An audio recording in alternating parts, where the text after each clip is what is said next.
Hey, Scott, can you take us through those last two plays there? Just the one that you saw from Dom sort of streaking, and then your play against sort of Jackie there that like sealed it. Yeah, I think Nneka got the rebound on that play and kicked it up. And I just saw Dom streaking, so I just threw it up to the basket. Nice catch and tough finish by her. I'm really impressed by the free throw. That's a big moment by a 19-year-old to have to go in there. We've been asking a lot from her all year. We always make fun that she's the youngest player to do whatever in a game, but it's really historic what she's been doing at her age in this league, her poise, and that was a big play for us. And then anytime I'm in a two-woman game with this person right here, I feel really confident. I thought they were going to foul, so I just let Nneka keep holding the ball. It was like a 3 or 4 second differential in the shot clock and game clock, and they didn't foul, and we got into our game. I saw open in there, and took my chance, and so everybody made big shots all night and big plays for us. Though it just kind of came down to that, and a team that probably don't think they're going to lose and haven't lost in a long time. It came down to a close game situation. We were able to close that last 7 minutes out. I think it was 23-7. So it was a big plays in the fourth quarter, especially going into the quarter down. Skylar first, but I'd be curious Nneka's perspective as well. A couple of interesting things you mentioned on the court. Number one, feeling embarrassed about the performance in game one, and then number two, the Aces seeming unbeatable. How did you sort of use that coming into this game, both of those things? Yeah, I mean, we got great leadership, and our best player shows a lot of poise, and I feed off Nneka, and the way that she started the game with force, it kept us in that first quarter, and we knew we didn't want to start the game how we did. We talked about not going behind double digits in the first quarter. I alluded to some of that earlier today and right before the game, of us starting with more force. And, and Percy asked me, we talked about situations where you let the game come to you, and tonight, we came to the game. And so, yeah, I thought we didn't react, we responded. We talked about some adjustments we wanted to make, and we were able to make those. Yeah, this team hasn't been beaten in a long time. We felt like we could because we've had success versus them before this year. It was about putting together, first of all, the start that we wanted and playing with the type of force, physicality. I mean, we won the rebounding battle. That was a big deal for us, and we kind of kept their others in place who had been playing really well coming off the bench. Dana Evans, even some of the role players, Nalissa Smith, we were able to kind of keep them in check, and Cheyenne Parker, and they were a factor in the last game. So kind of came down to that. The start was the emphasis for us today, and the force that we wanted to play with. And then I believe we got 50-something penetrations or something like that. That's a huge part of our identity, and it showed our aggression level offensively today. We talked pregame about how last week against Golden State, you guys found a way to rally, get that key shot, and you did it again in this one. What does it say about this team that in these situations where, quite frankly, the season's on the line, you're able to make that necessary play to get this win? I think a lot of times you go through moments and you don't realize what they're for. I feel like a lot of August was for today. We are not unfamiliar with tight games. We're not unfamiliar with playing from behind, especially kind of in the second. And I think that today was probably one of our best showings of composure. Yeah. We weren't too high, we weren't too low. We were responsive, we weren't reactive. And we took every possession as seriously as we could. So for us to be able to use that experience that we got, since the All-Star break in the postseason, that's exactly what it's for. Nneka, to go off of that, our approach today was, there was a concerted effort to exploit the switch. That's just something that, we've been seeing now maybe for like the past 3 times we played them, but not being arrested by it. So I think that when I was aggressive in the beginning, it allowed for things to open up.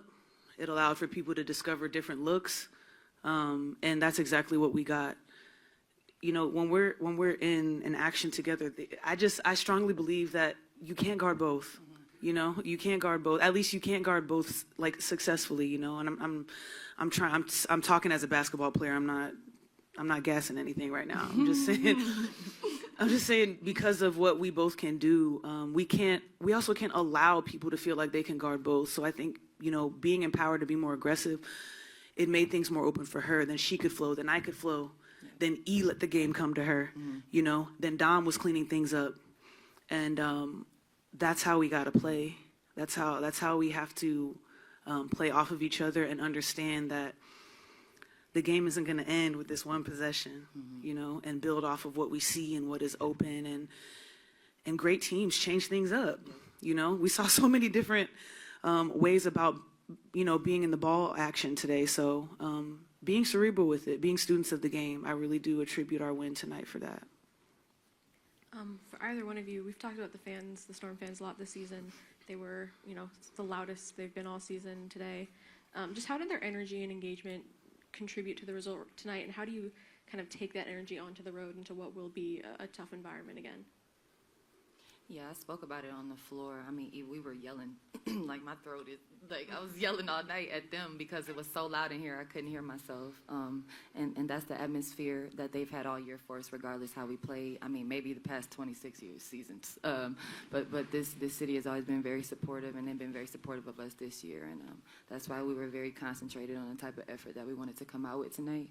And obviously our goal is to get back here for another home game. But definitely the Storm Crazies have been, very supportive of us all year. And in the biggest moment where we needed them to be, they were the loudest. And so we appreciate everybody that supported us. And, we wish we could bottle that up and take some of that on the road with us.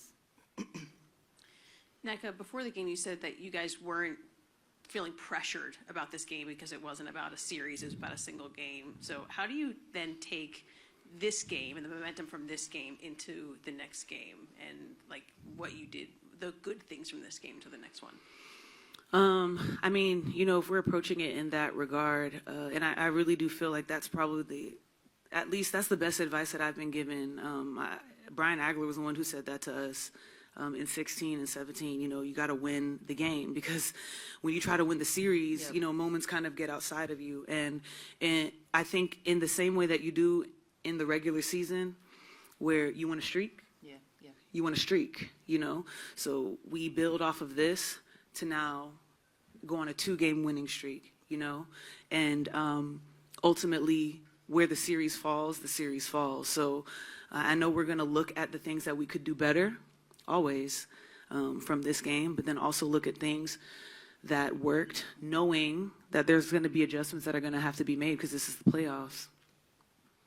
Skylar, over here, just being able to hit a shot like that with 5 seconds left, I'm curious, is that something, being cold-blooded in a moment like that, is that something you feel like you've always had? I'm a cold-blooded killer. Is that the way you've always been, or as a life in basketball, has years of basketball prepared you for a moment like that? I think maybe a little bit of both. Obviously, it's not the first time I've been in that moment. I've been in the playoffs, a few years in my career. I've been to the finals before. But also, I know that this team has a level of trust in me, too, and that also gives me an air of confidence about myself, how I prepare for these moments. But not being afraid at the moment is the playoffs, and so can't be afraid to take the shot. I know the ball is in my hands for a reason to play make, and, I just took my opportunity, and I think that was the biggest difference in my game personally between game 1 and 2 was being relentless and turning the corner, getting the paint, engaging, making them guard me, just being super aggressive. And so when I have that mindset, like I said, I'm not gassing either. I just feel like, nobody can stay in front of me when I have that mindset. And so not being afraid at the moment, taking a big shot, and then obviously next set me a good screen to kind of get me free. Nneka, Skylar mentioned how much you guys have asked of Dom this season, but specifically in this game, what does it mean to have a 19-year-old who's able to one-on-one Asia and then score to put your team ahead? I mean, I remember myself at 19, and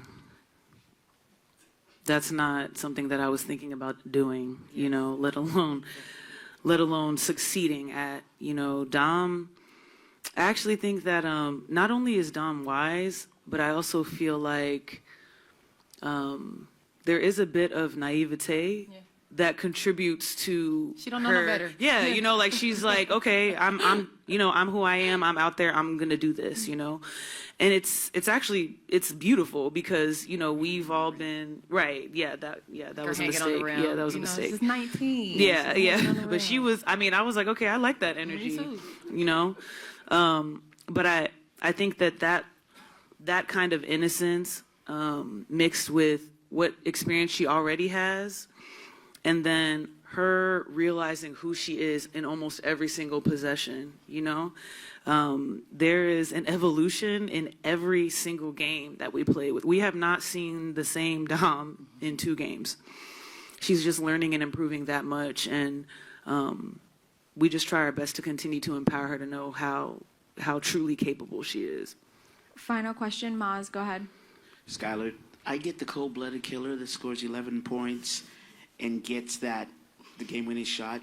Take me to the cold-blooded killer that gets 0 points in the third quarter and then just waits for the opportunity. Yeah, I mean, you know, like Nick said, we all gonna have our spots in the games. Obviously, they make adjustments to coverages. I wasn't mad at my looks, but you just have to stay ready for the opportunity. I don't even think I came out in the second half, and so you're just playing the game. And we have a lot of capable players who can make plays, and so just trying to stay in that mindset of when I do. Sometimes that duality of being a point guard is a distribution and getting your own, and so I live in that duality. But just making reads tonight, like Nick said, not overthinking any play. It was a lot of things that I didn't like, you know, that happened throughout the course of the game, but I think just keeping our composure and keeping our poise is really important. So, yeah, staying aggressive, you know, in moments like this, you always have to be ready to have the basketball in your hands. Thanks, Sky. Thanks, Nneka. Thank you, guys. How much did like the past month, like these close games that you guys have played when you guys were down 12 in that fourth quarter, how much did that sort of play into this game, and what can you take from tonight that you can roll into Thursday? You know, I think what we learned in those games is the composure that you need within these moments and not getting too high, too low, and kind of understanding possession by possession comes important. Shrinking our think, locking into, you know, the details of whatever that moment is. Just staying confident and poised, communicative. And I thought, you know, coming into the timeouts and huddles, our posture was positive, it was confident, and never wavered. But all the stuff that we had gone through in the past month mattered. Close games, being down, being up. These moments are particularly important to have the deposits for playoffs. Coach, holding Asia Wilson scoreless the last 7 minutes, what worked defensively? A lot of Dom, you know, being in her space, utilizing her length. You know, we've spent some time looking at Vegas and what they're going to run, knowing that where we need to be physical before she gets the basketball. Not a lot of capability to congest a lot of times because there's shooters on the floor, so a lot of those positions are kind of heavy and they're good. And Dom going one-on-one and utilizing the length and physicality. Just with the player as great as Asia, you just want to make it as difficult as possible, and I thought our group did that. Coach, sometimes it's a tale of two halves. This one was more 2 quarters, third and fourth. They kind of controlled the third. You guys outscore them by 11 in the fourth quarter.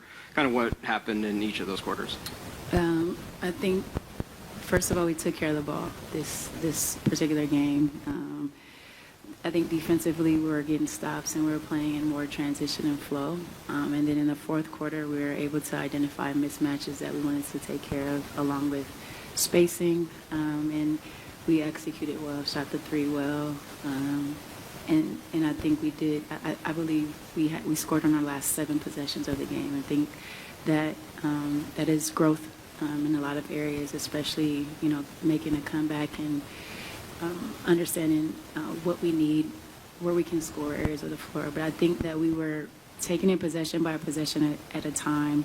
I thought that Dom was rebounding really well. They didn't get a lot of second chance opportunities in that stretch. I know a lot of free throws occurred, but there are a lot of really good high efficiency plays offensively and defensively, solid, getting through screens, playing tendencies, and being just really communicative.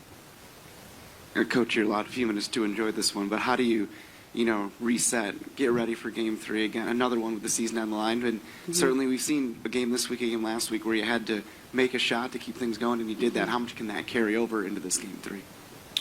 Yeah, I mean, we're going to look at the film and we're going to make the adjustments that we need to make, as is the Aces. We know it's going to be a chess match, a battle. But what we can learn from this game is the way that we started. It was important. Didn't start the game with a turnover. Didn't make the first bucket, but I think that we had a good look and we knew where we wanted to attack with Nneka in the middle of the floor, and then just being sharp in every area, not allowing the runs to get too big, staying in the moment. So all of these intangible things with mindset, spirit, all of those things that come into play with in a Game 3, plus now the execution that we saw that we can do on both sides of the floor. Now we got to package all of that and bring it on Thursday. Coach, the free throw discrepancy, Vegas had 29 free throw attempts, you guys just had 12. What did Vegas do so effectively to draw so many fouls, and is it potentially something replicable for your team? How many? I know that who had the majority. Yeah. And it's difficult. Those are probably fouls. She's, whether it's hitting on the arms. I thought we had a tough one. I thought that was a high five call with Jackie that we gave up for 3. It's. I don't want to talk about it. I don't want to talk about it. Coach, I know that you said that you were going to wait a little bit before considering Malonga in the starting lineup or having more minutes, but thinking about her past performances, later performances, and just her ability to stop top scorers like Asia, like Nafisa Collier, would you reconsider that perhaps for the next game? Maybe put her in the starting lineup or give her more minutes? That would be telling you the game plan. Hey, Coach. So you talked about taking away the others. Obviously, Jackie and Asia got theirs, but what did you think your team did well in taking away the others? Yeah, that's a great question. It was part of the scout. I thought that we were locked into the others. At the three-point line was where we didn't do well at the beginning, at Game 1. But, Evans having 2 as opposed to 11 or 15, whatever she had last game. Cheyenne Parker, Jewel was in her pocket. She scored some early, but then you have Gray with 7 and Bill with 7. That's the pocket that we have to stay in. Not allowing. We know that Asia is a load. If we could keep her to her average, that's a plus for us. But we have to be locked into the others, taking away their comfort because they can knock in threes at a high clip. They can really impact the game and stretch the game and get on a run. And if we can lock into their tendencies, then we can be in the game. Coach, we were talking with Skylar about her being a cold-blooded killer with that final possession. When you're making that play call, does she volunteer or do you guys run that? What's the mindset going into her getting that last shot? Yeah, I'm going back to your question, Jeff. I think part of us on that run was a lot of Skylar's aggressive activity level, her mentality. She's built for these moments. She's been in a lot of these moments. And, yeah, again, you want your 2 best players in action. And I thought that she, we had the play to get it in and get her the ball. I didn't know what Vegas was going to do. But at the end of the day, you want a player like that to have the ball. And whatever decision she makes, you're going to live with. I talked about this before the game with the group, Sky's off-season preparation, being in the gym at 5 a.m. and these difficult workouts that I observed her do. She is, there's a reason why she can excel in these moments. It's not just physically what she does, but mentally where she takes her mind. And when she plays like this, we're very hard to beat. Coach, to speak about someone else who had some big shots down the stretch, Erica Wheeler made some big buckets down there. Just can you speak to her performance late in this one? Obviously, she's made some big baskets for you. Yeah, she showed a lot of resiliency because she had a goose egg for a little bit. And, you know, to come and hit a big three and to come and, you know, find her sweet spot, get to her kill spot, but also what she's doing defensively, I don't think is talked about enough. Defending, you know, all of their perimeter players, being in their space, being physical, getting through screens. You know, I think that when she can provide things that she provided tonight, we are also, it gives us another scorer, it gives us another defensive presence. And I thought she did an excellent job of bouncing back and having mental fortitude to give us what we needed. Erica, go ahead. Okay, thank you. Kind of going off of that last response, Coach, when you have players who you are relying on that are coming off of your bench, especially Wheeler, going into the fourth quarter scoreless, you know, what are some of the conversations that either you're having, the staff is having with Malunga and Wheeler, and or are they communicating to you on what they're seeing that, you know, maybe indicated that you felt they were ready for the fourth quarter? Yeah, I mean, he's been very solid all year. I'm very confident in playing her if she's scoring, if she's not, because one thing I know she's going to do is play defense, and also it provides another ball handler and playmaker to get Sky off the ball. So though she might not be shooting at a high clip at that moment, I know that she knows what to do to get the others involved, which is important. And Dom is just hooping. Like, sometimes I don't think she knows any better. You know, she's ready. She's you know, studying film and locked in and constantly communicating with our assistants and understanding coverages. And so it is constant just pouring into confidence, and them being ready is something that I feel like both of those guys do at a high level. We've been through so many games and so many moments, and relying on them, they know that we need to rely on them, and so they're ready for that. Thanks, Coach. Thank you.